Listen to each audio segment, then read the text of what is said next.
Hello guys, welcome to the Diya Vlogs and Recipes YouTube channel. ಯಾವಾಗಲೂ ಒಂದೇ ಥರ egg recipe ಮಾಡಿ bore ಆಗಿದೆಯಾ? ಹಾಗಾದರೆ ಈ ರೆಸಿಪಿ ಒಮ್ಮೆ ಟ್ರೈ ಮಾಡಿ ನೋಡಿ. 100% ಮತ್ತೆ ಮತ್ತೆ ಮಾಡ್ತಾ ಇರ್ತೀರಾ. ಮೊದಲು ಇದಕ್ಕೆ 2 ಟೊಮೆಟೊ ಹಾಗೆ 1 ಈರುಳ್ಳಿ ಇದನ್ನು ಸಣ್ಣದಾಗಿ ಕಟ್ ಮಾಡಿ ಇಟ್ಕೊಳ್ಳಿ. ಹಾಗೆ ನಿಮಗೆ ಖಾರಕ್ಕೆ ಬೇಕಾದಷ್ಟು ಕಾಯಿ ಮೆಣಸನ್ನು ತಗೊಳ್ಳಿ. ಈಗ ಒಂದು ಬೌಲ್ಗೆ ಎಗ್ಗನ್ನು ಕಟ್ ಮಾಡಿ ಹಾಕಿಕೊಳ್ಳಿ. ನಿಮಗೆ ಎಷ್ಟು ಬೇಕು ಮೊಟ್ಟೆ ಅಷ್ಟು ತಗೊಳ್ಬೋದು. ನಾನಿಲ್ಲಿ ಬರೀ 3 ತಗೊಂಡಿದ್ದೇನೆ.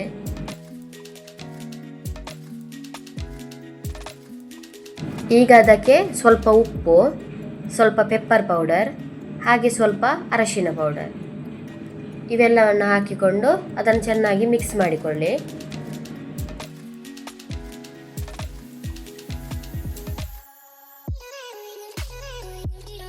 ಈಗ ಸ್ಟವ್ ಆನ್ ಮಾಡಿ ನಾವು ಅಪ್ಪಮ್ ಮಾಡ್ತೀವಲ್ವ ಆ ತವವನ್ನಿಟ್ಟು ಬಿಸಿ ಮಾಡಿಕೊಳ್ಳಿ. ಅದಕ್ಕೆ ಸ್ವಲ್ಪ ಆಯಿಲನ್ನು ಹಚ್ಚಿಕೊಳ್ಳಿ.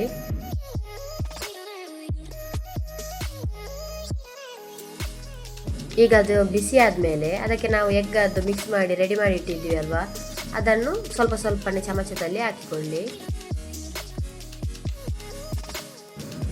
1 ನಿಮಿಷದಷ್ಟು ಕಾಲ ಬೇಯಿಸಿಕೊಳ್ಳಿ. ಹಾಗೆ ಅದು ಒಂದು ಬದಿ ಬೆಂದ ನಂತರ ಅದನ್ನು ಚಮಚದಲ್ಲಿ ತಿರುವಿ ಹಾಕಿ 2 ಬದಿ ಚೆನ್ನಾಗಿ ಬೇಯಿಸಿಟ್ಕೊಳ್ಬೇಕು.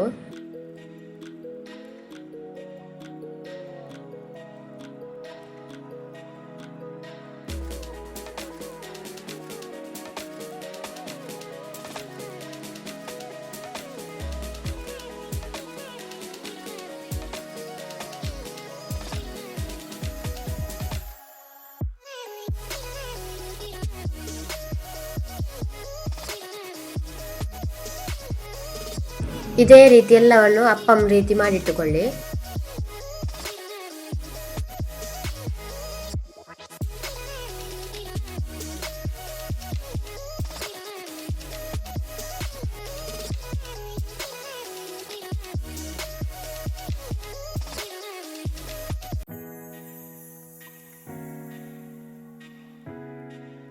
ಎಲ್ಲ ಅಪ್ಪಂ ಥರ ರೆಡಿ ಮಾಡಿಟ್ಟಾಯಿತು. ಈಗ ಅದಕ್ಕೆ ಮಸಾಲೆಯನ್ನು ರೆಡಿ ಮಾಡುವ.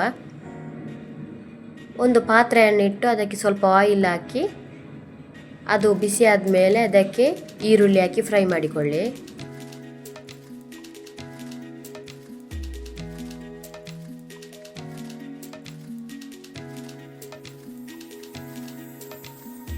ಈರುಳ್ಳಿ ಫ್ರೈ ಆಗ್ತಿರುವಾಗ ಅದಕ್ಕೆ ಟೊಮೆಟೊವನ್ನು ಕೂಡ ಹಾಕಿ ಫ್ರೈ ಮಾಡಿಕೊಳ್ಳಿ.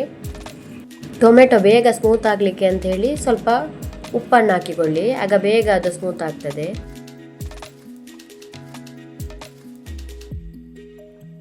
ಈಗ ಅದಕ್ಕೆ ಕಟ್ ಮಾಡಿಟ್ಟಂಥ ಕಾಯಿ ಮೆಣಸನ್ನು ಹಾಕಿಕೊಳ್ಳಿ. ಹಾಗೆ ಸ್ವಲ್ಪ ನೀರನ್ನು ಹಾಕಿ ಬೇಯಿಸಿಕೊಳ್ಳಿ ಸರಿಯಾಗಿ. ಈಗ ಅದಕ್ಕೆಲ್ಲ ಮಸಾಲೆಯನ್ನು ಹಾಕಿಕೊಳ್ಳುವ. 2 ಚಮಚದಷ್ಟು ಪೆಪ್ಪರ್ ಪೌಡರ್,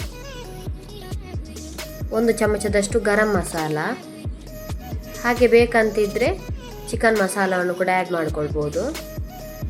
ಹಾಗೆ ರುಚಿ ನೋಡಿಕೊಂಡು ಉಪ್ಪು ಕೂಡ ಸೇರಿಸಿಕೊಳ್ಳಿ.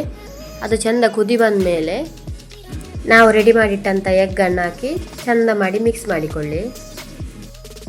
ಹಾಗೆ ಅದನ್ನು 1 ನಿಮಿಷ ಫ್ರೈ ಮಾಡಿಕೊಳ್ಳಿ. ಅದಾದಮೇಲೆ ಅದಕ್ಕೆ ಕೊತ್ತಂಬರಿ ಸೊಪ್ಪು ಹಾಕಿದರೆ ಎಗ್ ರೆಸಿಪಿ ರೆಡಿ ಆಗ್ತದೆ. ನೀವು ಕೂಡ ಈ ರೆಸಿಪಿಯನ್ನು ಟ್ರೈ ಮಾಡಿ ನೋಡಿ. ಯಾವ ರೀತಿ ಬಂದಿದೆ ಅಂತ ಕಮೆಂಟ್ ಮೂಲಕ ತಿಳಿಸಿ. ಹಾಗೆ ಈ ನಮ್ಮ ವಿಡಿಯೋ ಇಷ್ಟ ಆಗಿದ್ದರೆ ಪ್ಲೀಸ್ ಒಂದು ಲೈಕ್ ಕೊಡಿ.